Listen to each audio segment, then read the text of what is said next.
বন্ধুরা, আমার চ্যানেলে আপনাদের স্বাগত জানিয়ে আজকে আমি একটা নতুন রেসিপি নিয়ে এসেছি, লোটে মাছের ঝুরি। আমি এখানে লোটে মাছগুলোকে সেদ্ধ করতে দিয়েছি।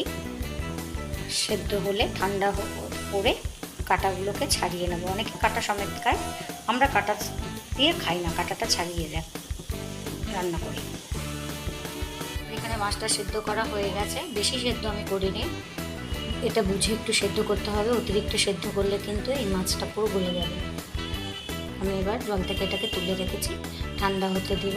ঠান্ডা হওয়ার পর আমি কাঁটাগুলো ছাড়িয়ে নেব। মাছটা আমার কাঁটা ছাড়ানো হয়ে গেছে। গ্যাসে আমি কড়াই বসিয়ে দিয়েছি। এরপর আমি কড়াইতে তেল দিয়ে দেব। পেঁয়াজ, লঙ্কা, রসুন, টমেটো সব ভালোভাবে ভেজে নেব। পেঁয়াজ, রসুন, লঙ্কা, টমেটো সব ভাজা হয়ে যাওয়ার পর বেঁচে রাখা মাছটা, কাটা বেঁচে রাখা মাছটা আমি দিয়ে দিলাম।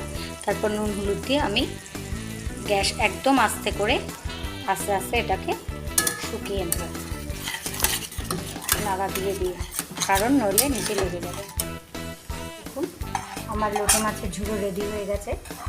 সত্যি মাংসকে তেল করে দেবে, এরকম ঝুড়ো দিয়ে একতলা ভাত খাওয়া যায়। আপনারা এইভাবে বাড়িতে করবেন।